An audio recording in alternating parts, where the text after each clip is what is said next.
Welcome to the opening bell of the NFL Stock Exchange podcast. I'm Trevor Sikkema. That is Connor Rogers. Joining you guys after some much needed R&R, a little rest and relaxation after the draft. We know you guys, we had so many people tweet at us, Connor, and we're like, are we alive? Where is the episode on Sunday? And we absolutely love you guys for it, but ended up having a scheduling conflict on Sunday. So we're bringing this to you guys on a Monday evening. But Connor, it's good to see you again, my friend. I feel like it's been 10 days, and that might have been the longest stretch that I've ever had, not seeing you or hearing your voice in the past year. So, buddy, how the hell are you? I'm good, man. It was funny. I said to you when we got on and did our classic talk 30 minutes before recording the show routine that we always do. I'm like, it was nice, but I also felt a little empty, like I was missing something all week. But man, it's good to be back on. I'll tell you what, Trevor, like today we're gonna have a really fun show. We are going to do impact rookies for every team without using first round picks. So, and to be honest, when I did this exercise, I tried to avoid always doing the second rounder. Like there's a couple UDFAs here and there and things like that. But I'm gonna be honest, like as much as I'm excited for this show, it's going to be awesome. I'm also really excited to start to put a bow on this draft class until we get a look at these guys in preseason and as rookies and get into our summer scouting down the road. That part of me is like, I'm starting to get that itch a little bit again, and it's really nice. Dude, I cannot remember if I felt exactly this way last year, but I already have the desire to get the next year's documents going, right? Yep. Like to set up the Google sheet for the 2024 class, to start diving into some of the tape on some of these guys. And I don't know if it's just because for the last 2 months, we had to dance around saying that this class wasn't really as star-studded at the top as we've seen in other years. And feels a little bit like it. But also this next class coming up, I don't mean to be a grass is always greener kind of a guy, but there's a lot of at least notable names. I felt like going into this class, there was a lot of figuring out. You had to learn about who these prospects were. This upcoming class, it really does feel like there's a ton of guys we already know at the very top and in what's projected to be the top 50, top 75, top 100, whatever it's going to be by the time we get to the end of summer scouting. So I'm very excited to get to that. But you're right. Before we get to those episodes, we have a fun one today. You mentioned it. We're talking about our favorite or most impactful selections, I should say, from every team in the NFL outside of round one. So do you want to just go in alphabetical order? Is that the best way to do this? Yeah, whatever works. I feel like I don't know how you set it up in your document. I have it in alphabetical order. Do you have it by division? Yes, because I just used the doc I made for grades. Okay. And just made a new cell next to it called Impact Rookie non-round one. But it's not going to take me very long to navigate by alphabetical order. So you will lead us to the promised land because yours is in alphabetical order, and I will piggyback with my selection for each. Well, now that I'm thinking about the pod on the pod. Now that we're doing the pod on the pod, it might be easier for timestamps if we do it by division. Okay. All right, let's do it by division. We're doing it by division, folks. Like that. We are so back. My God, we're like we never left. We haven't missed a beat. We've been gone for what? 10 days? I don't know. 8 days, 9 days. We have not missed a beat. We are planning the pod on the podcast, and we are starting with the NFC East, and we are starting with the New York Giants. Trevor, this is actually a pretty good one because the Giants got some value across the board in this draft, even after taking Deonte Banks in round one. But who do you like from their group to really help out Big Blue this year? Most impactful player, I think he's probably going to be John Michael Schmitz. I mean, I love Deonte Banks, right? I mean, he was one of my favorite fits of the entire class. We raved about him in the draft grades episode.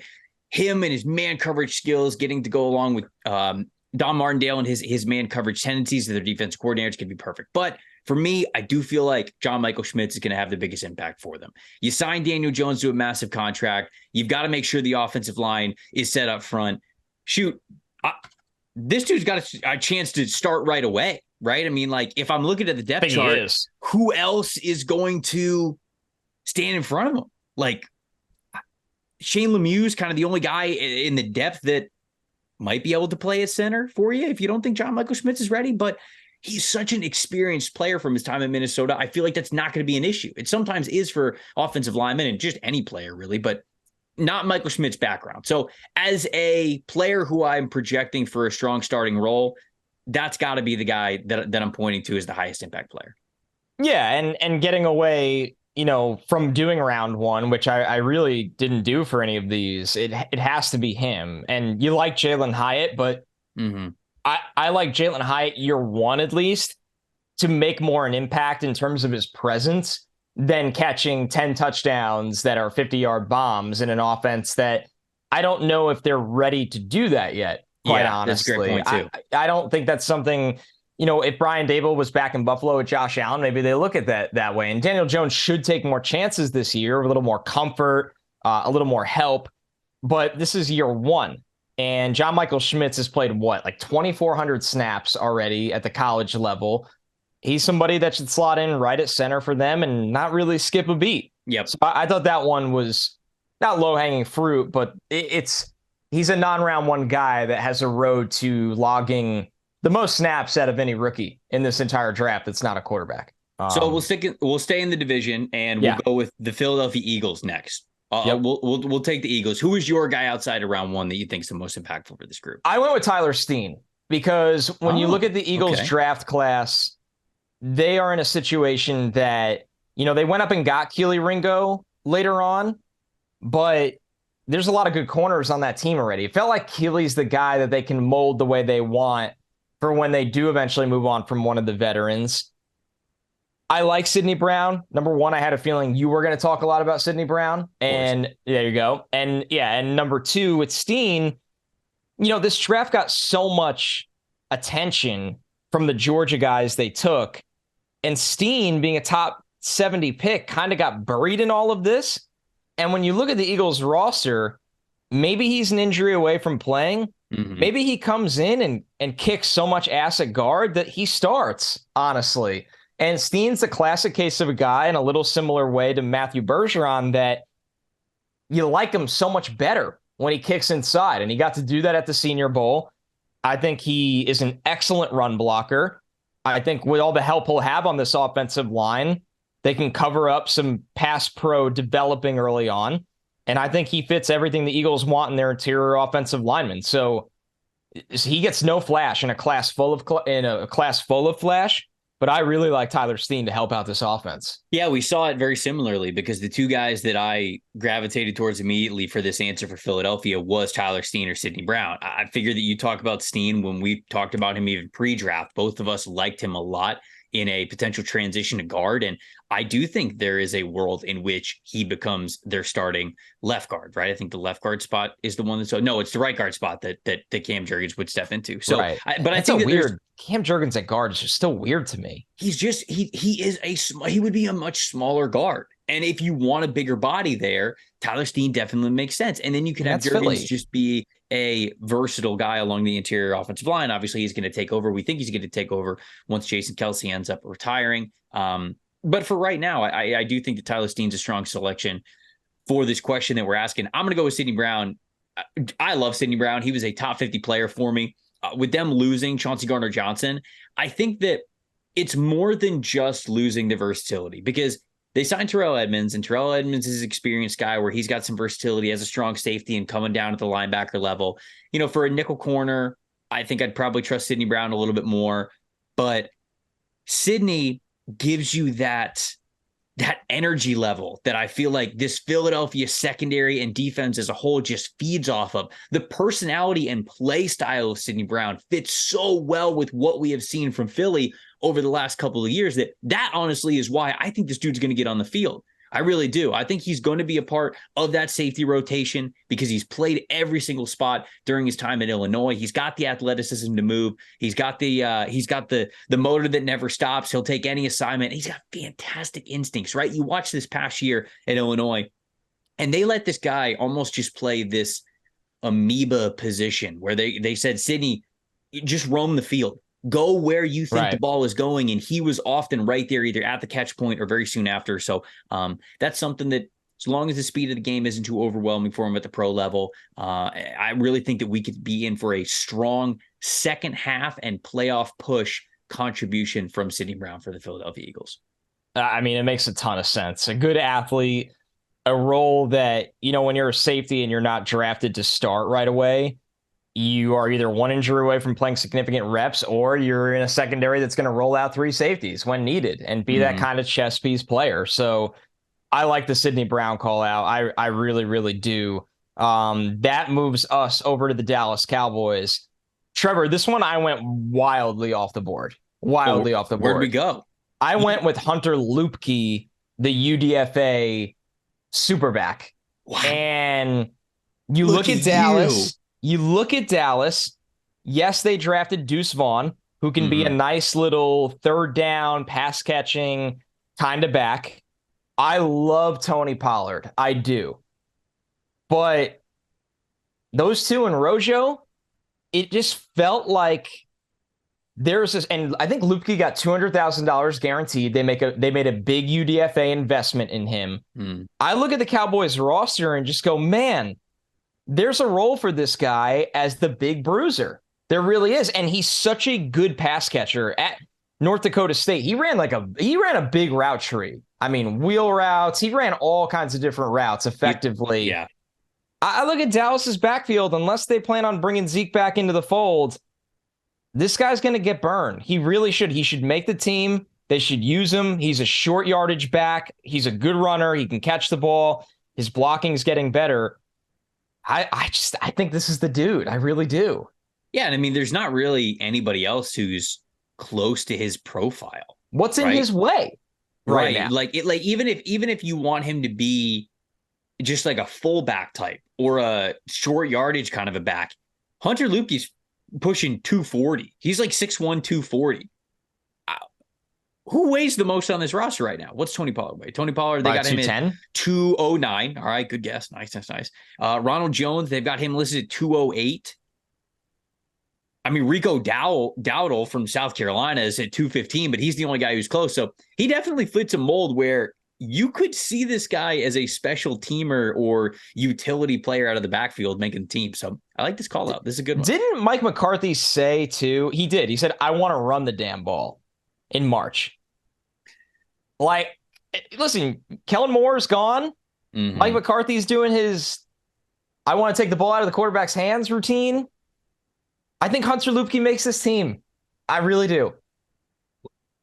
I love the call out. You went deep with this one. I look like a coward because I'm going to say you're fine. I'm going to say their second round pick. I'm going to say Luke Schoonmaker, right? Yeah, he'll be on the field too. You lose Dalton Schultz, and they've got a deep tight end room there. They have Jake Ferguson. They've got Peyton Hendershot, who both of those guys were contributors last year anyways, even with Schultz there. But Schoonmaker is a player who I felt like was underutilized at Michigan. I think he's got 3-down ability. He's not the most imposing blocker, but he's a very willing blocker to me. He's somebody who's always going to give it his all in that area. And it's not like he's a liability there either. I think he's got really nice stop-start ability. He could turn the hips. He can hit the comeback routes. He can hit fade routes and corner routes when it comes to red zone situations. So I really do think that the best ball could be ahead for Luke Schoonmaker. And so he is the player in this group who I would bet on the most outside of Mazi Smith, who I think is going to get on the field no matter what, because he a first-round pick.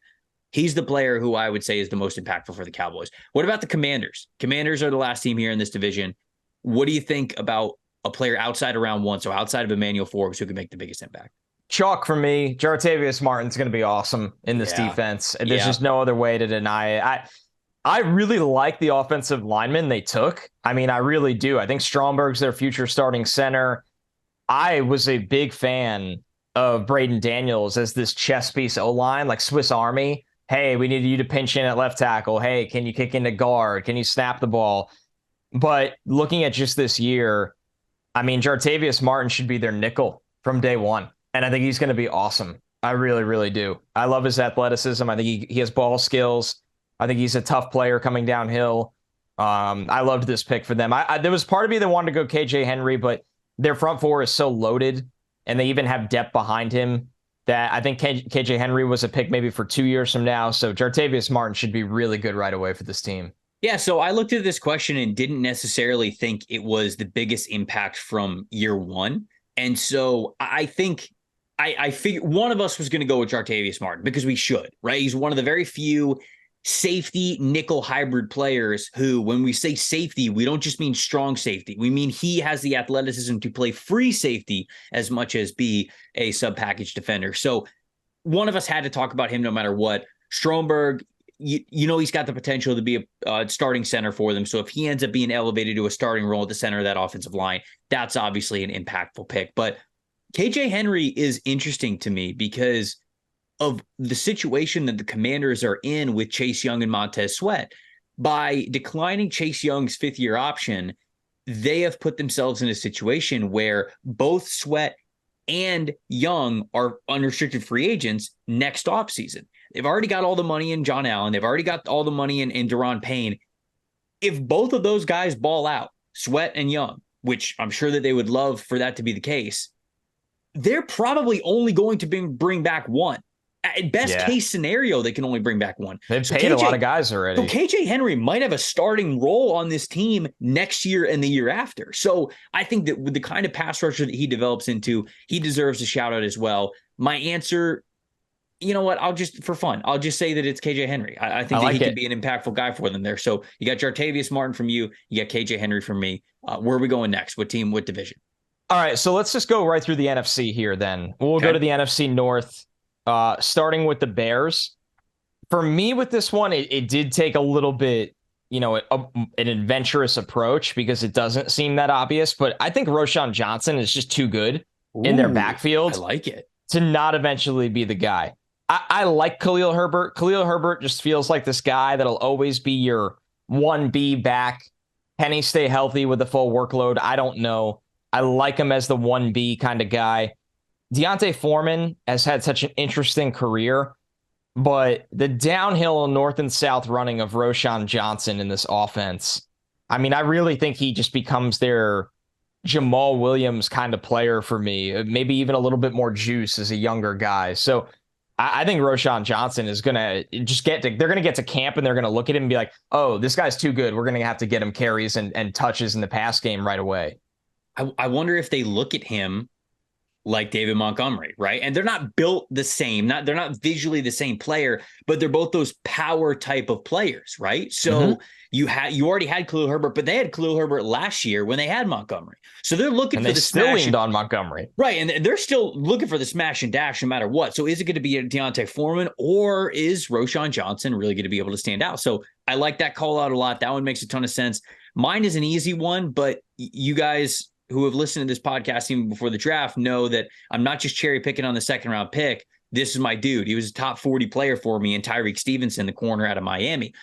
You and I were chatting a little bit when we were going through mock draft exercises before draft weekend that, hey, why aren't we talking about corner as more of a priority need for the Chicago Bears? And I love the fact that they went after Tyreek Stevenson in the second round because, Connor, I genuinely think he can be the starter on the outside opposite Jalen Johnson. And to me, that's a really nice man coverage duo that you have with those two guys on the outside. Then you got Kyler Gordon, the rookie from last year. You could play him in the nickel. You got the safeties, Jaquan Brisker. You got Eddie Jackson, those guys. And like, that is a really nice young secondary there for me. But I do think that there's a clear path to Stevenson being able to start in year one and beyond with his skill set. So I like Stevenson more than you anyways.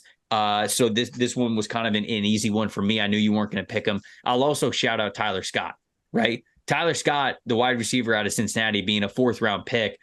I don't know exactly where he's going to fit in this wide receiver room as it currently stands. It's decently full. They traded for DJ Moore. They've got Chase Claypool. They had Darnell Mooney. They've got Equanimeous St. Brown as well. Now they have Tyler Scott. Is Tyler Scott just that designated deep guy? Even if that's the case, I think he can succeed for them. But I think a starting role with Stevenson still matters more to me. So those are our two for the Bears. All right, so we move over to the Green Bay Packers. This one for me, Trevor, is Tucker Kraft. And that might be, you know, maybe a little odd to people when you look at it and go, well, he wasn't even the first tight end they took. But I look at Tucker Kraft compared to Luke Musgrave. Number one, he's on a roster. God, you look at the Bears. They were in, the Packers. I want to make sure I get this right. Yeah, last year. They were in 12 personnel on 314 of their offensive snaps. That's almost 30%. of their snaps. That's a lot. That's a lot. So whether you like Musgrave or not, and I'm not as high on him, both of these guys are going to be on the field. They are going to play 2 tight end sets. There's nobody else in that tight end room that scares you of getting reps over them. I look at Tucker Kraft. He's a way better blocker than Musgrave. He's stronger. I thought he's much more impressive after the catch in terms of his power. I really, really liked him. I really did. So I looked at, this is a team that made a lot of draft picks and a lot of draft picks that have opportunity to play this year, whether it's Jaden Reed, Dontavian Wicks, Grant DuBose, both Kraft and Musgrave in a tight end room that has nothing really that scares you to get playing time over them. We can talk about the defense, obviously, but man, I think Tucker Kraft, because of his ability on the line of scrimmage, is the guy for this team right away. Yeah, my answer also would have been Tucker Kraft. If you went somewhere else, I was going to take Tucker Kraft for that reason. This is a team that has wanted to utilize multi-tight end sense. I just don't think that they had the talent to be able to do so. So I'm glad that you pointed that out. Good on you for having the numbers to back it up there. I'll go with Jaden Reed, though, because for as much as, look, I kind of thought this on draft night. When they drafted Jaden Reed, I was like, man, where's Jaden Reed going to play? It's like, they already got the 2 young receivers. There's got to be some veterans in that room. Where's he going to crack the lineup?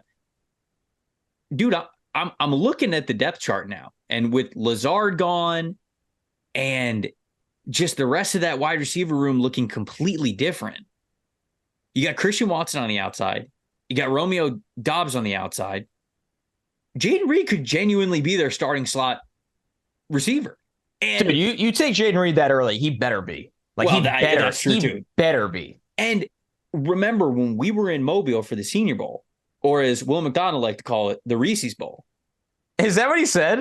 Yeah, I'm pretty sure that Jim Nagy, because he had said that in an interview and Jim Nagy quote tweeted it. And he's like, so many players just call it the Reese's Bowl. Like, that's just what they call it. They don't call it the Senior Bowl. They call it the Reese's Bowl. Because they're so used to whatever branding they're stuck wearing for 8 days in a row. Right, it's true. It's the bowl. I get it. It's funny, and they get free Reese's. Yeah. This could be the Reese's pod if Reese's wants to. They want it. Sponsor it, right? Take it. Anyways, Jaden Reed, when I looked at it for this exercise, I found a clear path for him to be a starting slot receiver. And going back to what we saw in Mobile, he was cooking people off the line of scrimmage in a way that I did not expect. When I looked at Michigan State tape from him, and the reason why he was lower on my wide receiver rankings is because a lot of his shorter stuff was very schemed up. It wasn't him necessarily getting open quickly off the line of scrimmage, getting into his routes, really cooking people close within 5-10 yards. And then the not schemed up stuff seemed to be all vertical. Like he just seemed to be kind of a vertical receiver. At the Senior Bowl was different though. So maybe they see him that way. Maybe they see him as that off the line of scrimmage artist in his footwork and his releases and somebody who could really separate when you give him those two-way goes and a lot of space off the line of scrimmage. So I'll say Jaden Reed since you took Tucker Kraft. The Vikings here, I'll give you the floor first for this one. Where do you like for Minnesota? I went a little deeper on this one as well. I mean, most impactful, it's probably Mekhi Blackman because this corner room needed a major upgrade. Blackman is somebody who I think has got a diverse skill set. He's going to be able to play right away. And so in terms of players who are going to have a guaranteed impact, it feels like Mekhi Blackman. But I will shout out my boy, Dwayne McBride, because I don't know how much longer Dalvin Cook's going to be there. We heard rumblings this offseason of teams trying to trade for him. Is he going to be on his way out? How much longer is he going to be in Minnesota? So if Dalvin Cook is on his way out, Dwayne McBride could very well be that guy who slides into a major contributing role at running back. And so I think the obvious answer is Mekhi Blackman because of the opportunity he has to be a starter. But wanted to give McBride a shout out. Had to as my RB3. It makes you wonder when they brought back Alexander Madison and did use a pick on McBride. Is there a small chance Cook is moved or cut post June 1? We'll see. But what was Madison's contract? Okay, so it was a 2-year. All right. I mean, that's kind of like a standard because you would want to give him this year and then you don't want to be caught having to re-sign him next year and lose that sort of leverage. So that makes sense. Yeah. I went with Jaquelin Roy Okay. because this, or as this show like to call him over summer, Jaquelin Waugh, like Patrick Waugh, the goalie. Yeah. But this D line was also like your point with the secondary. I mean, I could have taken Mekhi Blackman. I could have taken Jay Ward. This secondary needs a lot of help. This defensive line needs a lot of help as well. At a minimum, Jaquelin Roy is going to rotate in on this defensive line. And just because he was a 5th-round pick, I like the effort that he plays with. I like the power that he plays with. So from Minnesota, a rotational interior player was a big deal to get. And I think he will significantly help them out on a huge weakness last year. The last one in this division is the Detroit Lions. Trevor, I'll be quick here because I went super chalk, but he's just too good to pass up. It's Brian Branch. I mean, they could have taken Brian Branch at 18, and I would have still felt this way. Right. Instead, they got him in the 40s. Brian Branch is somebody you can move all around your secondary. I think he will make them a much tougher team up front. I think he could be that big physical nickel they've been looking for as well. My answer is obviously the same. It's Brian Branch, but I'll shout out Sam Laporta, right? Sam Laporta is going to start. He is going in a pass-happy offense. He's going to play this year. And with them moving on from Hawkinson, I don't think it was that they didn't want to emphasize the tight end position in the passing game. They just didn't want to pay Hawkinson as if he was going to be a focal point no matter what, especially with Amon-Ra St. Brown already on the team, with Jameson Williams already on the team, and with them probably saying, there's a good chance we get another receiver at some point, right? So in an offense where Hawkinson might have, no matter what, been the 3rd, 4th go-to option in the passing game, they didn't want to pay him as if he was the 2nd or 1st. So that's why you move on from him. But that doesn't mean that, they don't want to get the tight end involved in the passing game at all. I don't think that that's true at all whatsoever. And I think them drafting Sam Laporta as high as they did signals that too. So he's going to be used in the offense. They are still going to throw the ball to tight ends, especially ones like Laporta who give you a lot of yards after the catch ability. So my answer is the same with Brian Branch, but I would also feel comfortable shouting out Laporta too, because I think he's definitely going to have a place for him. Moving over to the NFC South, the Tampa Bay Bucks, pretty big draft class, looking for a lot of guys that'll help up front. I went with Yaya Diaby for this one because at a minimum, his athleticism should get him on the field in passing situations. This is a team that I think they want to see more from Joe Tryon-Shoyinka this season. They want to see more from Logan Hall. But wanting to see more doesn't guarantee you anything. Yaya Diaby is going to get looks, and he is a very explosive player. So the Bucks went into a mission in this draft. How do we become more explosive on the defensive line? And they walked out with Kalijah Kancey, Yaya Diaby, and Jose Ramirez. I think all 3 of those guys are going to help this year. Yeah, Diaby is certainly going to be in that defensive line rotation. The easy answer, and I'm glad that you teed it up for me, though, for most impactful rookies that aren't named Kalijah Kancey is without question Cody Mauch to me. I think Mauch is going to slide into a starting offensive guard role because of what's happening at tackle. Tristan Wirfs is moving from the right side to the left side, and Luke Gedeke, who is a utility player for them, he could play on the interior, and he started at the interior spot for a couple of games last season. They're now moving him out to right tackle. That leaves an open offensive guard spot for them. They already projected Cody Mauch to be an interior player anyways. And so I think that the interior offensive line with Gedeke moving and then also Shaq Mason's out of there as well. A lot of snaps up for grabs. And I think that Cody Mauch's going to be a starter for this team in his rookie year. He should be. And being a 2nd-round pick with an opening there kind of indicates that he will be. The Falcons for this one, I kind of had a feeling where you were going to go with this one. So I tried to zag a little bit and went with Clark Phillips just because I really think he could start in the nickel for them if he shows that he's comfortable in the slot. That's what everybody's wondering with Clark Phillips. But, man, he's got good ball skills. They got kind of this wide open corner competition for everybody besides A.J. Terrell. I mean, I know they traded for Okudah. They didn't give up enough for Okudah that they're guaranteeing him anything. I look at Clark Phillips and go, man, he's the classic case of he's small, he didn't test well, he's a good football player. He always finds a way on the field, and that's what he'll do when he'll get into camp. This defense has gotten a lot tougher and more well-rounded And I thought there was a lot of value of where they got Clark Phillips. So I went with him because I would assume you're leaning on the offensive side of the ball. Yeah, and I love the shout out. I would love for Clark Phillips to be in contention for this highest impact player. I really would.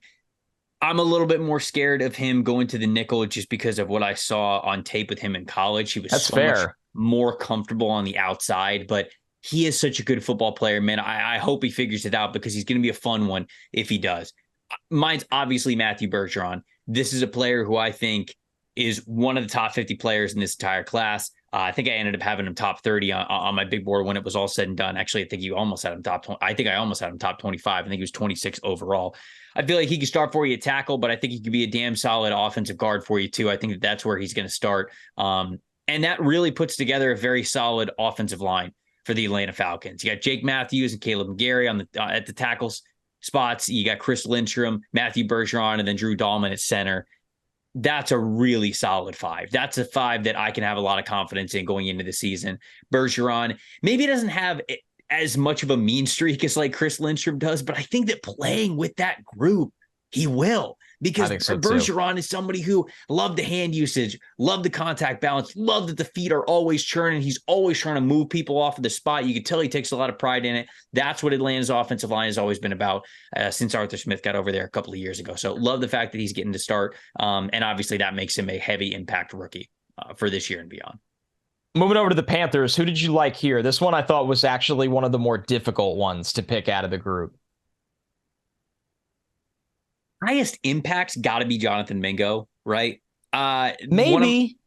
I wrote an article over at pff.com that identified my favorite picks for every team, and I tried to go a little bit deeper, and I ended up picking Chandler Zavala as my favorite, but yeah, Zavala, and I'm not sure if you're going to pick him or not, it kind of is the back, right? Can the back hold up? Because if it can, I think you got probably a starter there for them. That's what I think. But Mingo, I think, is going to be a starter for them no matter what. I mean, the rest of that offense, all of those targets are up for grabs. Right? It's a lot of guys. You know, Terrace Marshall Jr., okay, is he going to be dominant for you? How many targets are you giving him this year? DJ Chark you brought in, Adam Thielen you brought in, but those are new faces. How much are they getting in the mix? Laviska Shenault hasn't been what you wanted him to be. Mingo, he feels like that player that they drafted in the second round for a reason. You prioritize this kind of player because you love the size, speed, strength combination. And I think Mingo is going to get every chance to be a starting wide receiver for this team, even as soon as the first couple of weeks of the regular season. So I'll go with Jonathan Mingo here as my most impactful player. I agree with you on Mingo for a lot of the reasons you said. One more thing, too. Every receiver in that room around him, from Terrace Marshall to DJ Chark to Adam Thielen to Laviska Shenault, all have injury problems.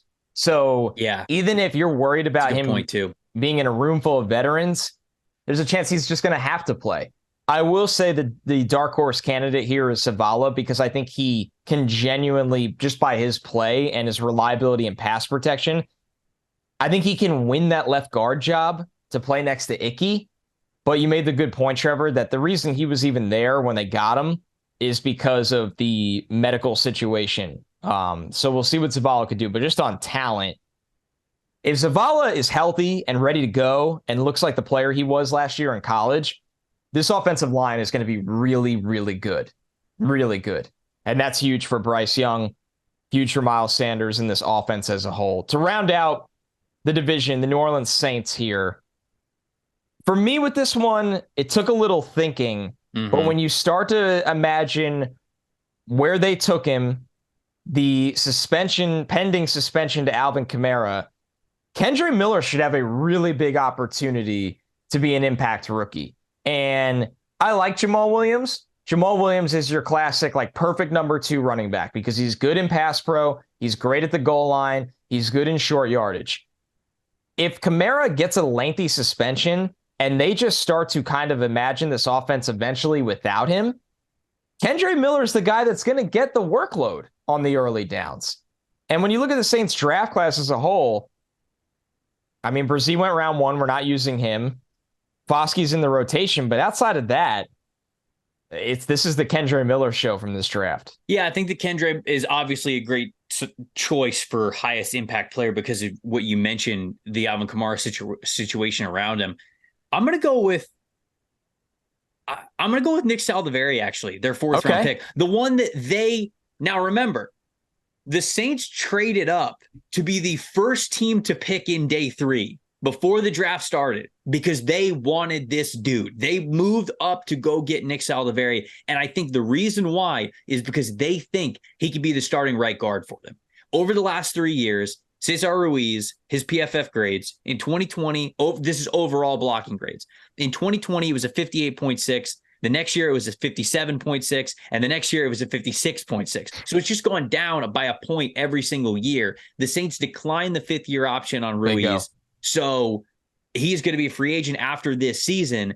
I really do believe that Saldiveri, who played offensive tackle at Old Dominion, but feels like he's probably more of a guard at the NFL level, he could earn that right guard spot. He could end up being a starting offensive lineman for this team. So I'll go with Saldiveri here to round out this division. Really good call out. Moving on to the NFC West, we'll start with the Arizona Cardinals.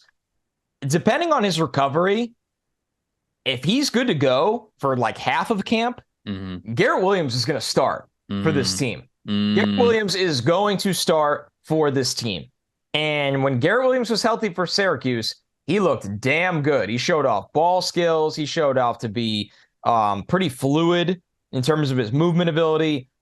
I know the Cardinals maybe are in for a tough year, but that means get the kids the reps. Give them the reps. And there is a runway for all of the corner reps for Garrett Williams. If you went with BJ Ojulari, if you went with your dude, then I was going to go with Garrett Williams. There's a lot of safe choices here. I'll say that. I know. I do love it. But you know what I'm going to say? I'm going to say 6th round pick, Keitrell Clark. Is going to be the most impact. Well, I agree with you. I think it's probably going to be Garrett Williams. But if I'm getting cheeky with it, if I want to give a shout out here, Keitrell Clark, right? And I've got a couple of reasons why I think that would be the case. One, I think he's a really nice nickel corner. Loved what I saw from him when I watched the Shrine Bowl practice tape. His instincts and his recognition was just so advanced. It was so impressive the way that he was able to sniff out plays before they were even started, knew where the ball was going to go, loved his recovery speed when he was able to put his foot in the ground and really get after the ball as it was released from the quarterback's hands, trying to make an impact at the catch point. He was doing that all week long at the Shrine Bowl. So that is something that I absolutely love to see from him. And then when you look at the depth chart, right now, I'm just looking at our lads. They have Isaiah Simmons as the nickel corner for this team, as the nickel defender for this team. But we know that Isaiah Simmons is just kind of, this Swiss Army knife. You're going to be using him everywhere. So there's going to be plenty of weeks, plenty of series where you're not going to have him as your nickel defender. They have Keitrell Clark as the next guy in. And the way that I look at this roster, I kind of agree with that.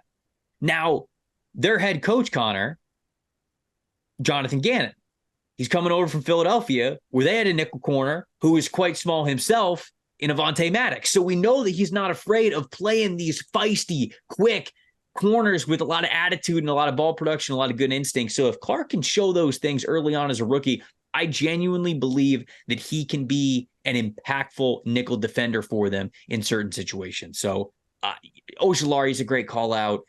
Garrett Williams, a great call out. Everybody out there knows that I love Michael Wilson, but Clark could be a sneaky, impactful player for this team. And I just had to say that.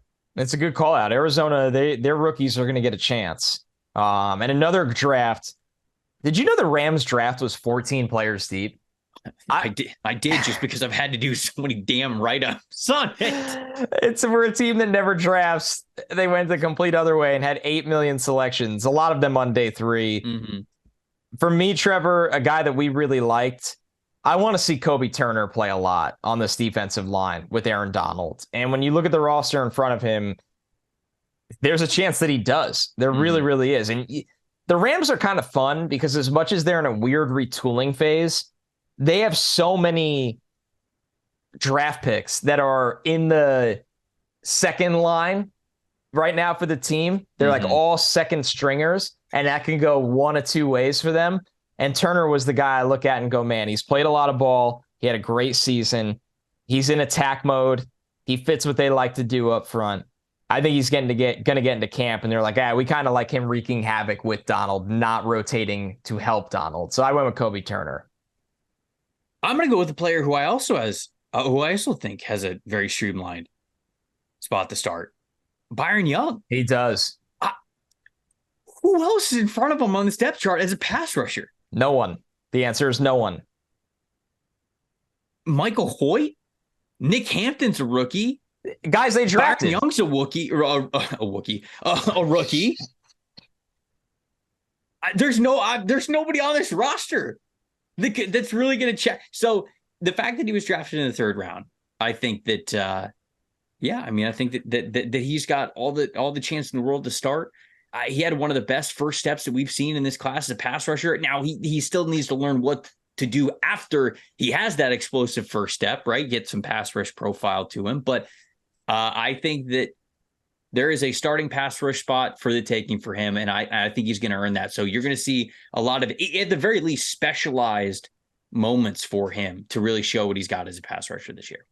Seattle Seahawks, this one was like hitting a piñata, and all of the options just fall out, and you're just like, which one do I grab first? I mean, this draft class was insane. They all are going to have opportunity. We're not using the first rounders. We know Witherspoon and JSN are going to be sick. I love the interior offensive linemen they took, both of them, Anthony Bradford and Olu with Timmy. Mm-hmm. But Trevor, I went Cameron Young. This defensive line, they lost in free agency. Al Woods went to the Jets. Mm-hmm. Quentin Jefferson went to the Jets. Poona Ford, did he sign yet? I know he's been out there for a long time. I thought he did. He's been out there. Didn't he go to the Bills? Yes, he did go to the Bills. That was a great move by the Bills. The AFC East just basically signed all Seattle's D-line free agents. Cameron Young's a great run defender. He's strong. He can stalemate. He can contain. He's going to play, and he should play a lot, and he's going to do all the bullshit that a lot of these guys probably don't want to do, honestly, in a defense that should attack. Derek Hall, Darrell Taylor, and Uchenna Nwosu, Boye Mafe, those guys are pin your ears back and go. Mm-hmm. Cameron Young's like, okay, I'll take on 2 blockers. That's fine. Cameron Young, he might have no stats at the end of the year, and you're going to look and go, he played 300 snaps, and he graded out as a 70, which is good, by the way, for a rookie. I feel good about Cameron Young. He's buried in a great draft class, but he's going to play, and I think he's ready to do it. I think the answer. Well, I love the shout out. I think that this whole Seattle class, top to bottom, was fantastic, and they're going to contribute at major, minor levels some way. I think that this whole class is going to fill out the depth of this roster. Zach Charbonnet is the pick for me because I know they're going to use him so much, right? Obviously, Kenneth Walker was phenomenal last year, but they're going to use the 2-back system. I think that they're going to lean heavily on their run game. And I think that Zach Charbonnet is going to hit the ground running, man. I don't think there's going to be really any kind of acclimation period. We already know that he's built for the NFL, right? He's got the size and the strength profile for it.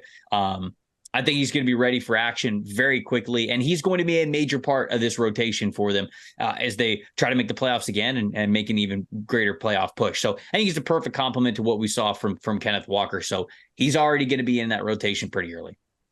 All right, the 49ers, to close this out. Here's the thing with the 49ers.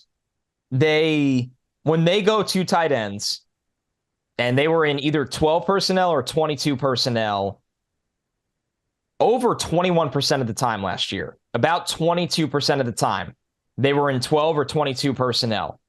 Trevor, they ran the shit out of the ball when they did that. When they were in 12 personnel, they ran 61% of the time. When they were in 22 personnel, they ran 84% of the time. The pick for me here is Cameron Latu. When you look at the Niners depth chart, they got Kittle. We know what he can do. Latu gets to Alabama, 4-star defensive lineman, converts to tight end. I like what he could do on the move as a blocker. Once again, maybe the Cameron Young situation, not a lot of stats, but the film junkies and the fans of this team will know. I think it's Cameron Latu. You could go with Jake Moody. No.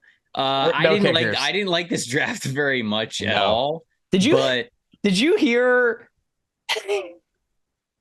our clip out of it? That Evan Sowers tweeted out? Yes. Yeah, I was on the couch. Evan's a good friend of mine. Shout out Evan Sowers. He seems awesome. But I was like, damn. I was like, we were ruthless. You were like, this draft stunk. And I'm like, it sucked. And you're like, it stunk. And it sucked.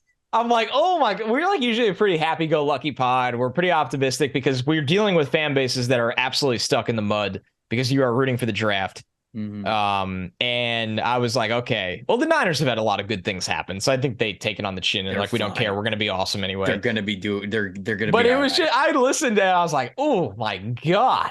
Well, we went in. Okay. I didn't like the first pick. I didn't like the second pick. The third pick was okay. And then we're in round 5. Yippee. Right. So, anyways, my shout out for somebody who I think could be an impactful rookie is D Winters, the linebacker from TCU. They're losing Azeez Al-Shaair, who was a big time contributor for them.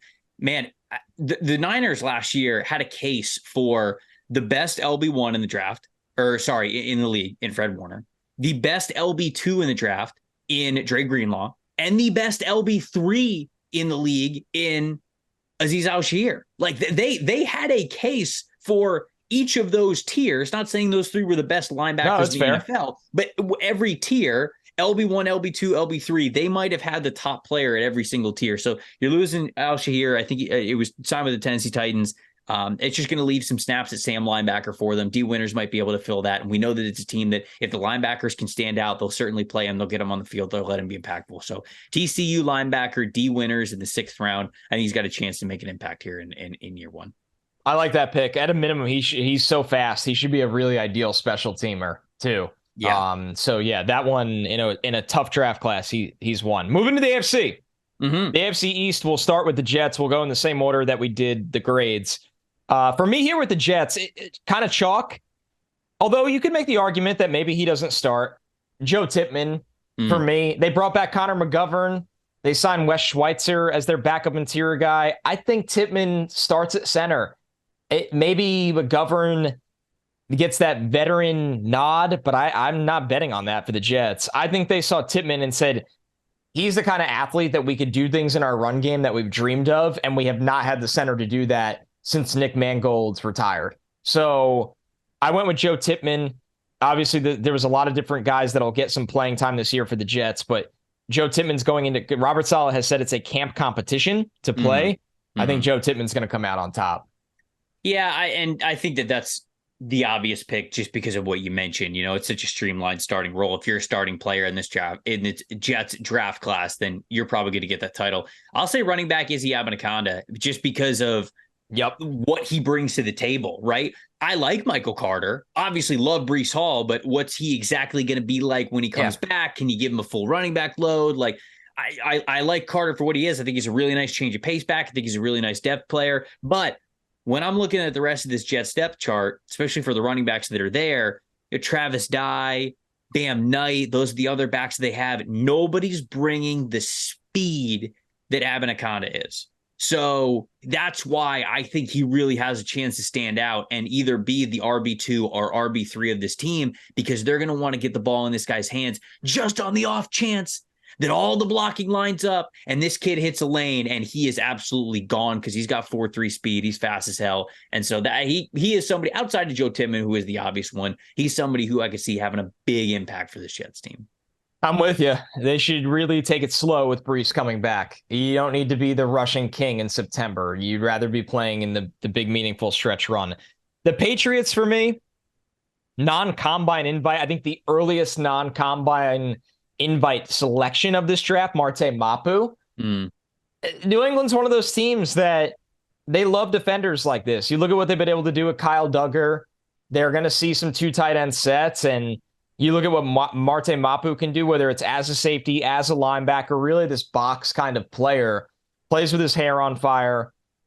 New England, I like their first 3 picks a lot, but Mapu feels like a very Belichick guy that they love how different his usage can be, especially his speed coming downhill. I don't think there'll be much of a training wheels period for this guy in New England. You know what's funny is that they drafted a kicker and a punter. They drafted Chad Ryland, the kicker from Maryland, and then Bryce Behringer from the punter from Michigan State. And I think they're both going to start. So like that's their entire special teams, like kicking units that are going to start for this team. And they drafted Joe Cardona years ago. So they love drafting special teams. I think Mapu's the obvious answer here, so I would agree with you. He's somebody that I think will have the highest impact outside of Christian Gonzalez, who I think is going to start right away. Deion White is going to be a rotational player. Maybe if one of City So or Antonio Mafi ends up starting for this team, but as of right now, there's not a starting role to be had. You drafted Cole Strange the year before. Mike Nwenu has been really good.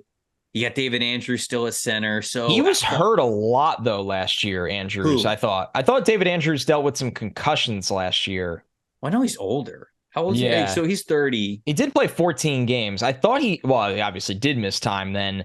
I'm just saying if Andrews, does maybe so he went on IR in 2020 because he had thumb surgery. I know I thought concussions last year. So they took Jake Andrews early, man.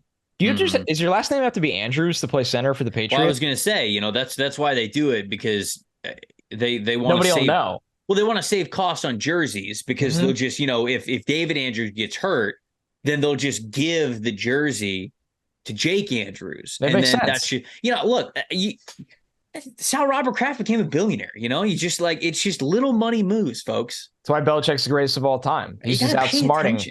They don't know which Andrews is in at center. They can't capitalize on the deficiencies. Yeah. When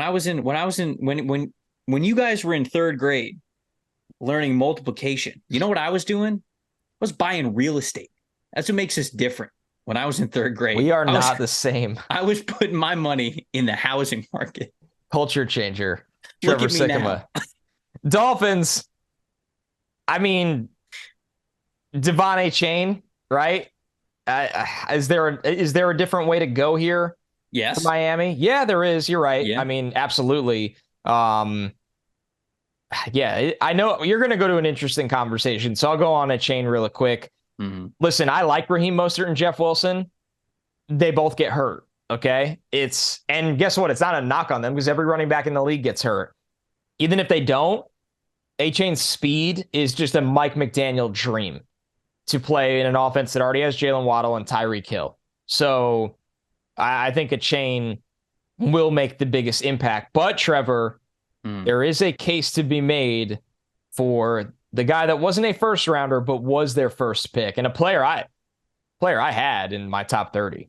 Yeah, no, it's Ryan Hayes, beating out Teron Armstead for that left tackle spot. That's the biggest Ryan impact. Hayes.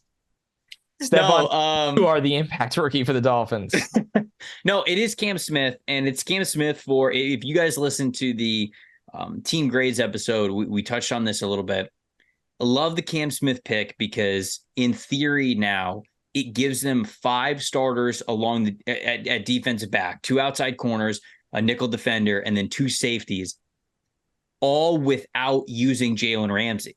So now week in and week out, you can have the flexibility to play Jalen Ramsey however you see fit in the way that is most advantageous to you. Is playing him on the outside against their wide receiver 1 on the outside the best way to do that? Okay, we're going to play him that way. Does the other team have a slot stud kind of a player that you want to put Ramsey on to blanket? Okay, you can do that. If you want to have Ramsey as a free safety for you or as a strong safety getting to roam around the middle in the second level, you can do that because now you have, in theory, 5 players without Ramsey to start in that secondary. So the most impactful one to me is Cam Smith, because in those games, if this is the plan, if in those games Ramsey's not playing on the outside, Cam Smith's probably playing on the outside. So that's one that I absolutely love. Okay, moving over to the last team in this division, the Buffalo Bills. Man, I went with Dorian Williams here. It's a great pick. I like Dorian Williams a lot. You look at what the Bills lost this offseason at linebacker and Edmonds. You look at Milano plays the game like he's an F1 driver. I mean, the guy is like 100 miles an hour. He gets banged up, and they are a different defense without him. Dorian Williams is one of the best coverage linebackers in the draft this year. And that should matter a lot for a Bills defense, that they're in a division that everybody throws to the running backs all the time. So Dorian Williams for me, although, man, I am fascinated to watch this team if Osiris Torrance gets a chance to start. Yep. Yeah. I mean, that's the one for me. It's kind of an obvious one, but it was their second round selection of Osiris Torrance, the guard from Florida. I think he can have the chance to be the most impactful player because, right, he could start, right? I think that there were some deficiencies along the interior offensive line. Oh, shoot, a right tackle too with Buffalo that just have to get a lot better. And Buffalo is not really a team that outside of it feels like, I don't want to misspeak here. I don't know all the numbers off the top of my head. So if Bills fans, if you're listening to this and I'm wrong, please let me know in the comments. But they didn't feel like a team that ran a lot of power last year outside of Josh Allen doing some QB sneaks and things up the middle. But with Torrance, you now have that ability. He's a major people mover. He's somebody who you can run power behind, right? You can run duo. You can run some counter plays as well, right? You can run some polars with him. Like you can do things where you are just attacking or moving these guards, getting them on the run and trying to hit things up the middle. So I think my answer would be Torrance here. I like the Dorian Williams call out. That's the one I'm most comfortable with. But if Torrance gets a starting spot, then he's going to be one of the most impactful players they have, no doubt. So the Bills only ran power 36 of their 475 run attempts. There we go. I'm always here to slam down the alley-oops you throw up. I appreciate we are the walking Miami Heat. We're the LeBron James and Dwayne Wade of data. That's what they call us. Yeah, wow. That's what they call us. The nerdiest thing of all time. All right. The AFC North, Cincinnati Bengals. Trevor, why don't you go first? I've gone first way too much. And this was a draft that, I mean, the Bengals just, I loved what the Bengals did in this draft. A lot to choose from, right? When I was going over what my favorite picks were from this draft, I started this blurb by saying I liked all of them. I thought they had a fantastic draft for a team that is in a winning window, especially for where they are. Most impactful, I think I'm going to say Chase Brown from Illinois. And a lot of that hinges on what happens with Joe Mixon. Joe, he's currently on the team, Mixon. It feels like if they didn't move on from him yet, they probably won't. But Mixon gets hurt at any point. If Mixon goes down, like it's no more Samaje Perine there. Brown's the next guy to step up. And we saw last year at Illinois how this guy can give you a heavy return on investment no matter what the carry load is. They use the crap out of him at Illinois. So if they say to Chase Brown, hey, buddy, Mixon can't go this game, we got to scratch him. We're going to give you the ball 30 times a game. He's going to be like, okay, it's fine. He's not going to be sweating. He's not going to be thinking twice about it. That's just what he does. And moving forward, whether Mixon's on the team next year even, I think Chase Brown can be the potential starting running back for this team. I liked him a lot. Had him in my top 6 in my running back ranking. He's somebody who he's got the athletic ability to be a starting running back at the NFL level, but I also love his mentality. Like I love how he fights through contact. He's not the most dense dude in the world, so it's not like he's breaking off of every single tackle and staying up and getting those yards after contact, but he'll always he always has that mindset. If he has the ability to stay up after contact, he's going to, and he's going to get you those extra yards. Love the fight that he plays with, love the vision that he plays with. So he is somebody who I think could be a starting back at the NFL level. Maybe not like this feature back that you're giving the ball to 300, 350 times a year, but somebody who I think can even lead a committee at the next level. So I'll go with Chase Brown. Don't think they'll do it, but the Bengals can save over $10 million if they cut Mixon after June 1st. So, man, don't think they'll do it, but not entirely ruling it out. Mine was Jordan Battle. I'm fascinated to see if Jordan Battle can pull away a starting safety job from presumably Nick Scott. And I think Battle's a really good player. He really, really is. Smart player, too. And the same could be said about DJ. Very smart player. The same could be said about DJ Turner. I look at the Bengals in this draft getting Battle, Turner, Miles Murphy, and Chase Brown, all currently slotted to be backups. And I think all 4 could start week 1 if they are needed to. That's why I gave them an A-. I thought they crushed. Speaking of that, the Pittsburgh Steelers, unbelievable draft. This is the Seahawks of the AFC in terms of the pinata. Just take your pick, and you're probably going to be right. Because we've never missed on a prospect. I went with Keanu Benton here. I thought the Steelers could use a little beef on that interior of the defensive line. Yep. Benton is somebody that if you need him to play shade nose or true nose or 3-tech, he could do it. And he is going to slot right in the middle of this group. I think he's a responsible run defender. I think he's got juice as a big body pass rusher, pocket pusher. Could have been bad. Could have been bad. Could have been bad. Saved Wasn't, it. Though. Saved it. Keanu Benton, man. Can't wait to watch him play for the Steelers. My heart wants to pick Darnell Washington. Yeah, I was leaning. The answer to the question, the question is most impactful. Yeah. Non-first round pick. Benton, love that pick. I think that he is going to be a major impact player along the defensive line. The answer to this is Joey Porter Jr. because he's going to start right away. And whether it feels like whether or not he's ready, he's going to start right away. And so maybe the impact's great. Maybe the impact's Lion not so King great. meme. It just right, basically. So I think that I think the obvious answer is Joey Porter Jr., but I do still want to shout out Darnell Washington because even if he is not individually a stat stuffer for this team, his presence, I think, is going to be impactful because of what they can do with heavy packages with multiple tight ends in the red zone, on short yardage situations, how often they get to put 2 tight ends out on the field.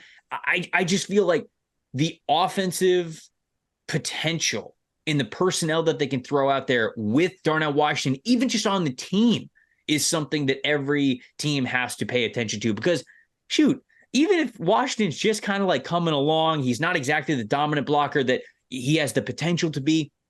When you put a 6'7", 270-pound tight end on the line of scrimmage, the other team does not have the luxury to say, okay, let's just rotate our small little 215-pound tight end down over it. Like, it's just not going to work. It's not Tank Dell out there, Trevor. You have to account for him being on the field, whether he achieves the potential that you want from him his rookie season or not. His presence is enough. And to me, that's impactful. So the answer is Joey Porter Jr. for me, but my heart says Darnell Washington for those. Good call out. Steelers' second most common personnel group, 12 personnel. They ran it 22% of the time. They want 2 tight ends on the field. Yeah, they want the beef. They got the beef. Baltimore Ravens, not going to lie, struggled a little bit with this one. It's non-round one, so Zay Flowers eliminated. I went with Trenton Simpson because smart. I don't think the Ravens like their linebackers outside of Roquan Smith. I really don't. And I think if they get to camp and go, man, Trenton Simpson's just better than Patrick Queen, we'll just play him at weak side linebacker. We don't care. And I think Trenton Simpson is better than Patrick Queen. So he's got to earn it. This is not one where it's like, okay, the path is clear. He's in there. But when you just do the evaluations and talk about the speed in the middle of this defense, for me, the impact guy is Trenton Simpson. I agree with you. It's Trenton Simpson. I think Patrick Queen's probably out of there. So they're going to move on from him. I think they're going to sub Simpson in that role. So I agree with you. I think that he's the pick. I want to say Voorhees, but he's not. Is he out for the year? I know you're doing multi-year. I was actually curious. He's out for the whole year. He's out for the whole year for sure. But when you look at Baltimore's depth chart, he wasn't going to start this year anyways. Kevin Zeitler is 33 years old. His contract is up after this year. He has a couple of void years on it, so I don't know if they'll bring him back if he wants to be brought back. But Voorhees on one side, Ben Cleveland on the other, Tyler Linderbaum at center. Like, that's the power profile that they want. That's what they want. So I could genuinely see Voorhees eventually being a starter for this team. And the answer is Trenton Simpson. You gave the obvious one, but Voorhees does have a path to be a starter for this team if he recovers from his ACL. In good time and can really hit an offseason program next year. He can hit the ground running there. So why don't you start us off with the Browns here? Oh, wow. You're going to make me take your guy. I have a runner-up, though, that I actually plan to talk about. Okay, so I think the very obvious answer for Cleveland is Cedric Tillman because he is the receiver who they took first, but they took him in the third round, so it still counts. They don't have a receiver like him on the roster. I guess they kind of do. They have David Bell, but David Bell is so limited athletically that I didn't think that he was going to be a factor for them anyways. Amari Cooper's your number one who you could use on the outside, who you can use in the slot. Donovan Peoples-Jones is your field stretcher. Same thing with Marquise Goodwin. They're going to play that kind of role. Elijah Moore is your slot guy. They need a big X-receiver that can play on the line of scrimmage, who is a possession dude that they could go to in a pinch when they really need to complete some sort of pass with tight coverage in tight areas. That's Cedric Tillman. They did not have this player on the roster last year, and I think that as long as Tillman is healthy, because you and I agree, we feel like he played hurt last year. If he is fully healthy, he is a major impact contributor for this passing game. So I think it's Cedric Tillman. Completely agree. No argument for me. I'll throw a quick runner-up at Siaki Ika. I know he didn't test well. I know his play took a dip from 2021 to 2022. This interior defense was not good last year. You need a big, beefy body. I love that they have Dalvin big, Tomlinson. Beefy body. You need triple B. Triple B. I love Dalvin Tomlinson. If they go into a lot of games, like we talk about the Steelers wanting to be that 2 tight end power run team, you're going to need another big body next to Dalvin Tomlinson. So Siaki Ika was my runner-up. And that takes us to the AFC South, the Indianapolis Colts. They had a phenomenal draft, gave them an A. I even love that they got Emil Ekiyor as a UDFA. Cannot fathom that he wasn't drafted. I went Josh Downs here, Trevor. Yeah, and you should. You should, friend. And you probably should, right? I just look at Downs. He catches everything. He's a really good slot receiver in an offense that already has Michael Pittman and Alec Pierce on the outside. I get it. Isaiah McKenzie's there. I think Downs is a better long-term player. It doesn't scare me at all. Downs is also going to help them on special teams. He really, and you know what?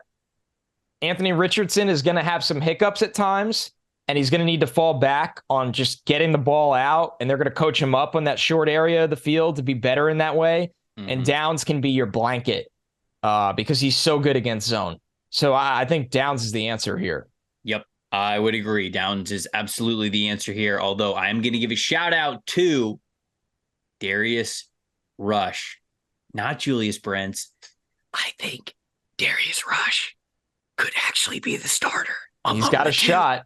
So I think that Darius Rush, honestly, could make a case for that outside cornerback spot. If you look at our lads right now, they slot Julius Brents in there, and it makes sense, right? Because Julius Brents was the 2nd-round pick. Darius Rush was the 5th-round pick. But I think this is going to be open competition between all of the rest of their corners opposite Isaiah Rodgers for who's going to get that spot. On the other side is an outside corner. Kenny Moore they have as their solidified nickel corner. He's one of the best nickel players in the game. So that spot is totally up for grabs, and I think there's a good chance that Darius Rush wins it because I like him a lot. I like Darius Rush a lot. So not saying that as a slight to Julius Brents. I just am a big fan of Darius Rush's game. I'm a fan of how he progressed throughout the season. He's a former wide receiver who converted over to corner, so he's still really learning the corner position. He made that transition when he was at South Carolina.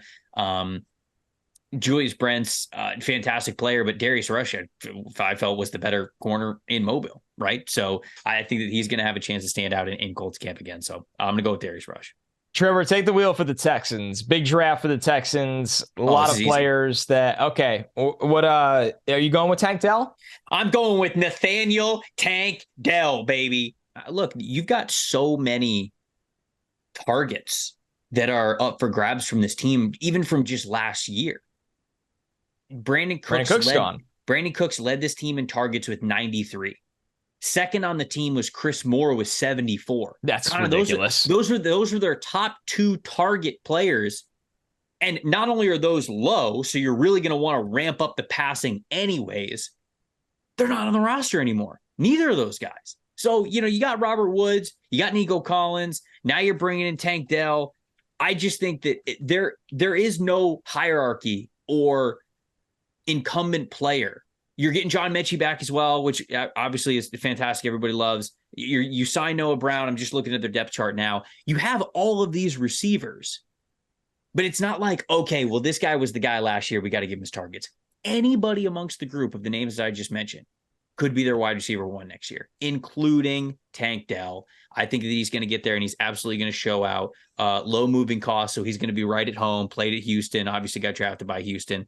And so I really do believe that he's got a chance to be, maybe even their wide receiver 1. But if not wide receiver 1, then probably more likely that he is just a contributing guy somewhere, a wide receiver 2, wide receiver 3. But he's the player that I'm picking here. I went with Juice Scruggs. I mean, they are going to give him every chance to be their starting center out of the gate. And that door is wide open. Yeah, it is. They took him 62nd overall. So for me, Juice Scruggs, if he's even decent, he's going to hold on to that center job for a long time on a defensive line that has a lot of talent. Tunzel's already really good. Titus Howard has taken the right steps. Shaq Mason's a good player. Kenyon Green needs to be better in year 2, but that's a good landing spot for Juice Scruggs, and he will be their starter at center. The Titans, this one for me is Tyjae Spears. I look at, Derrick Henry's a guy that somehow is not really slowing down a whole lot, all things considered, how many carries the guy has had in his lifetime. But they needed that lightning to his thunder. They've never really had that complementary back that scares you.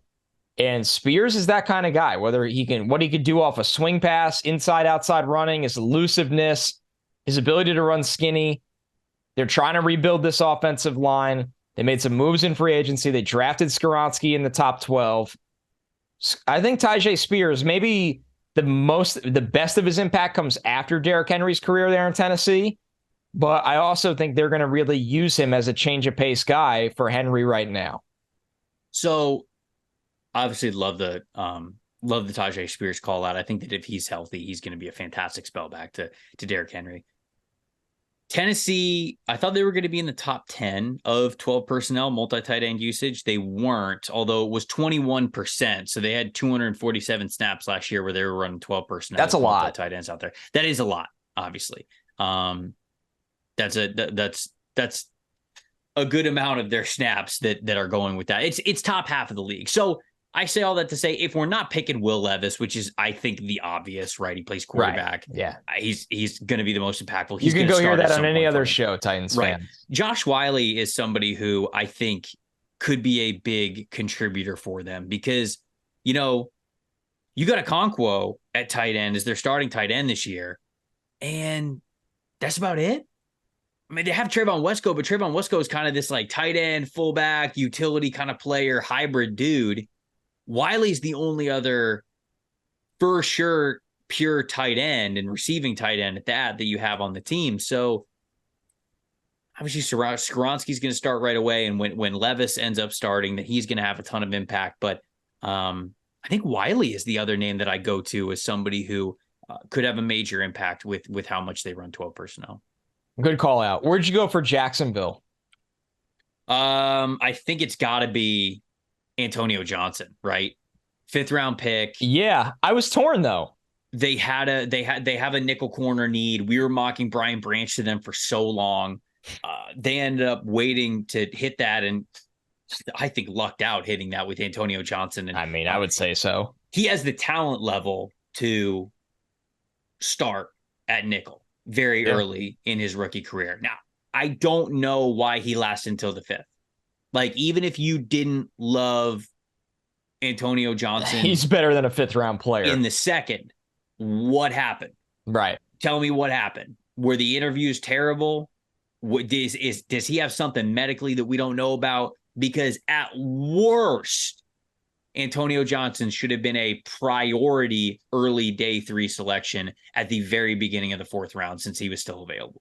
You had teams that had all night Friday night and in the early part of Saturday morning to stare at Antonio Johnson still being on the board, and all of them still passed on it. Says a lot. I don't know what happened there, but just from the outside, this looks like it could be an absolute steal for them as a really highly graded nickel defender that we've had over the last couple of years in college football. My runner-up, Tank Bigsby, a little bit of the opposite of the Titans. This is the thunder to them already having their lightning in Travis Etienne. I think to have the best version of BTN, you don't run him into the ground. That's why they drafted Tank Bigsby. Tank Bigsby has leg drive. He can push the pile a little bit. He got no help at Auburn. He should be a better pro. So I went with Tank there. As we move on to our last division, the AFC West, Trevor, Denver Broncos here. Ooh, yeah. Interesting draft for the Broncos. They obviously did not have that first round pick. They had to wait a little bit. They had Marvin Mims to their receiver room, of course. Drew Sanders to their linebacker unit. But I went with Riley Moss.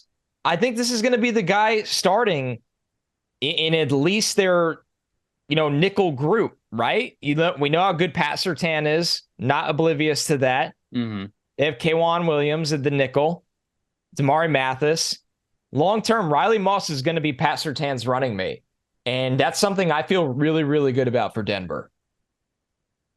Hey, they drafted him earlier than I thought he was going to get drafted. So remember I was yelling and kicking and screaming that nobody cared about him, and then you were. So this actually makes a lot of sense that you're championing him here as the high impact player. It's so true.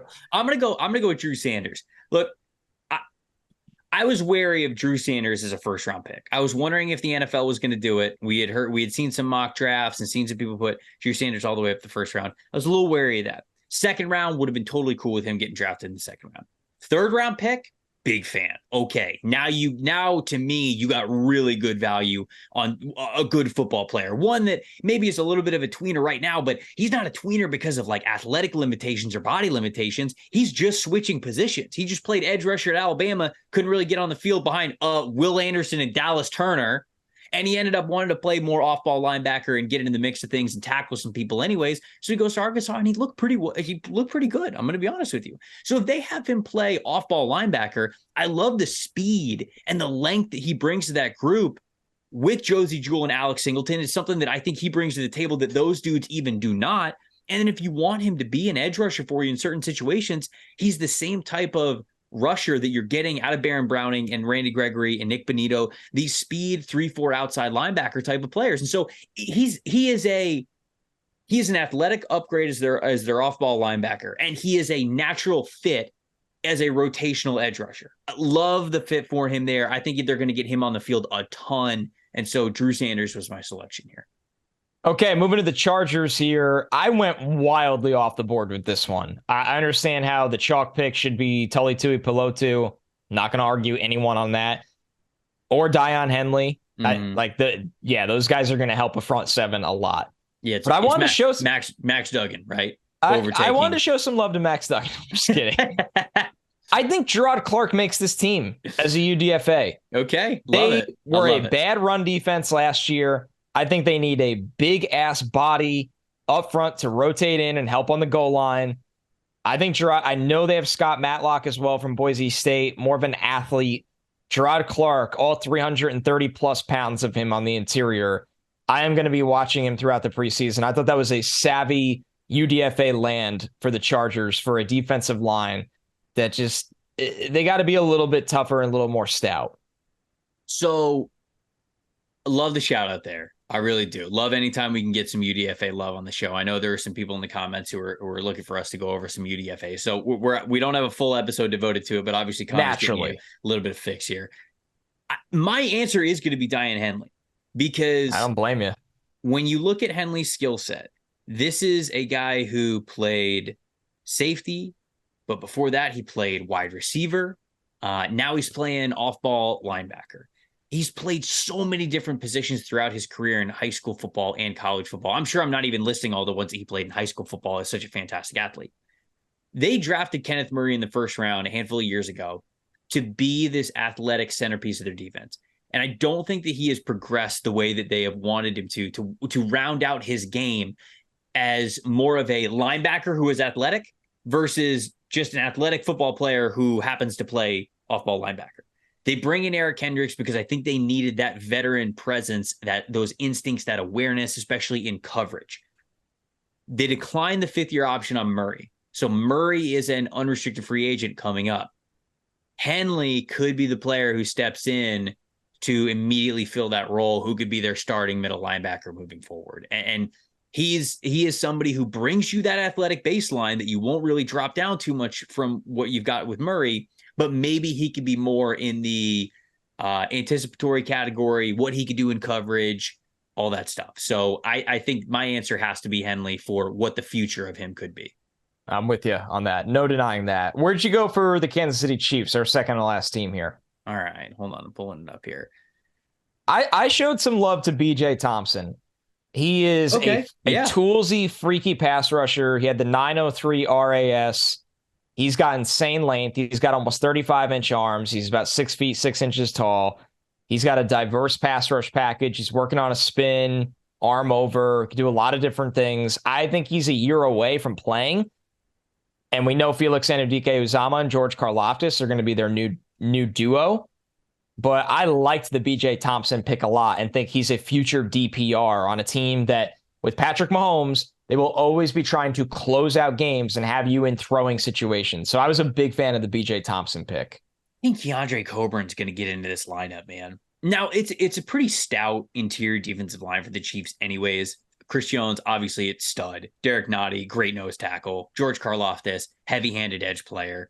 Who could play as a defensive end or even outside more as an edge player. Can eat 6 servings of rice in one sitting. Also puts every Chipotle out of business the second that he gets, or maybe in business, actually. Out of stock. Probably owns. Yeah, out of stock was a better way to say that. But when I look at Coburn and what he could be as a big, beefy nose tackle on this team, they have Byron Cowart, but Coburn probably presents a more streamlined role as a nose tackle than Cowart does. They've got Tershawn Wharton. Mike Dana's more of an edge rusher. I don't know. I just look at it. They have Danny Shelton as well. So maybe Danny Shelton's the guy who ends up being that kind of a player. But if they want to go younger, I think Coburn really can make an impact for them. I think he really can be a nice rotational player with Derek Nottie. And he can give him some good reps throughout this season. It's going to be a long one for the Chiefs. We always know that it is. It was either him or maybe Nick Jones, the corner from Ball State, but they got a lot of young corners, so I don't really know how quick the path to playing time is for Nick Jones, even though I like how feisty he is as a corner. So I'm going to go with Keandre Coburn. Final team, Las Vegas Raiders. Thank you for waiting around, Raiders fans. I mean, Trevor, there's just no way to say someone besides Michael Mayer here. It's just, to me, it's Michael Mayer. Yeah. It's Michael Mayer. He was the best tight end in the draft. I thought he was a no-brainer top 15 player in the draft. Was he the best tight end in the draft? I think he was. I know that's not a that wasn't the most popular take, I should say. No, it's fine. I'm just giving you shit. I'm just giving you shit because you and I had a different tight end one. Yeah, fair. A lot of people did. But man, Josh McDaniels, this is his prototypical tight end.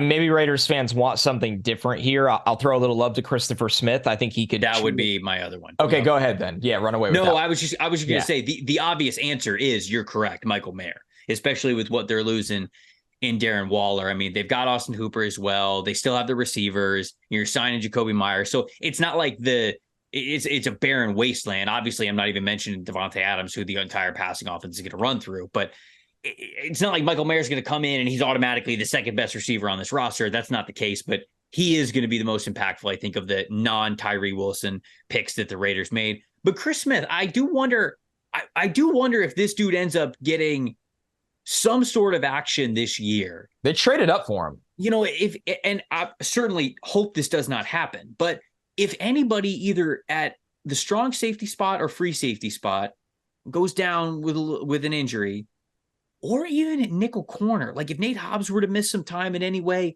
is Chris Smith that guy that they're going to put almost next man up? Does he have a good enough offseason, a good enough camp, a good enough preseason to prove that he could be that player? Because we've said this before on this pod, throw the combine out with Chris Smith. He plays a lot faster than what his combine said. He's an awesome watch during his tape at Georgia over the last 2 years. So he is the other player that I would also shout out as maybe a sneaky, impactful guy here. All right. That is our non-round one impact rookies. A little bit of longer show, but we've been missing from the feed for a little while, Trev. So it's good to be back, man. That's true. No, it is. It's great to be back. So to give you guys, well, actually, I should say, let us know what you think. We want to hear from you guys. Those are our most impactful rookies. We want to hear from you guys too, subscribe. of course. this is always a scouting community. It's not just the two of us talking about players. We want to hear from you guys as well. The best way to do that is over on the YouTube channel, youtube.com/NFL Stock Exchange. For those of you that are listening on audio only, if you're already watching this bad boy on YouTube, hit it in the comments section, just scroll down, get your thoughts in. We would love to hear from you. Give us your takes on our takes. We'd also love to hear your organic takes, players that you think are going to be high impact selections outside of round one that maybe we didn't show enough love to. We would love to hear from all of that. We'd love to hear as many shout outs of some players as we possibly can here. If you guys are listening on audio only, you could hit us up on Twitter and Instagram at Tampa Bay Trey and at Connor J. Rogers. Just to let you guys know, for scheduling purposes, we're going to be, we kind of have to slow down a little bit. I don't know if you guys can hear my dog. But, made it so far, dude. We made it. We made it so far. I don't know if somebody's knocking on the door or what's going on, but we have to slow down a little bit here with the month of May. So we're going to be going to one podcast a week. I might be able to give you guys something on a second podcast if I've got the time to do it. I would absolutely love to do it. But just so you know, the plan is right now, it's one podcast per week for us, probably until we start summer scouting. Because once we get into summer scouting, we're going to need to do a lot more than just one a week. But that's kind of the plan as of right now. This might surprise the audience, but we're still figuring our shit out. Tell me if you've heard that before. So, I mean, we got it all under control, or soon we will. And yeah, we're just doing one episode. It's post-draft. We're kind of cooling off. Trevor and I are recalibrating, and we are going to really dive into tape soon. I mean, that's the reality of this situation too. Like, we have a lot of tape to catch up on for next year's draft. That'll start for us pretty soon. And we're looking forward to doing that. And we are so excited to have a bigger audience on board for the year-round process. Like last year, there was some of you that were on board, and it's amazing. This year, I feel like a lot of people are really going to be here with us for this draft class the whole year-long process. If this is going to be your first summer rocking with us during summer scouting, one, it's a blast. We go over as many players as we possibly can. At the end of summer scouting, we're going to go through every single player just the way that we went through every single ranking. And at the end of it all, right when the college football season is starting, we're going to give you guys a way too early post-summer scouting 2024 mock draft. We're going to give you a big board on the top 50 players that we have from this class. And then every single week, Connor and I are going to give you our top 5 that we have from all the film that we watched of all of these players, which hopefully gives you guys a great baseline going into the college football season for you guys to gather your own thoughts, for you to come back to the show on future episodes and say, hey, finally get around to this guy. Or if it's somebody that we've all been talking about, like you guys included throughout the summer, and he absolutely balls out. That was so much fun when we were able to do that after summer scouting last year, when guys were going crazy that we were talking about in the summer. And a lot of the addicts in the chat were like, this guy's going off, and you guys were talking, we were all talking. So that's one of my favorite times, is just getting to see a firsthand look at these guys. So I am with you. I'm very excited for it. All right. Well, that wraps up another show. We'll be back. It'll either be Monday morning or Tuesday morning during this 1 week situation. So just stay on the YouTube feed. If you subscribe to the podcast, you'll know right away. You never have to fear. But man, it's going to be a really fun summer, and we're getting ready to get underway. Yep. Very excited for it all. Appreciate you guys listening. I'm Trevor Sikkema. That is Connor Rogers. Thank you so much for listening to the NFL Stock Exchange podcast. We'll see you next time.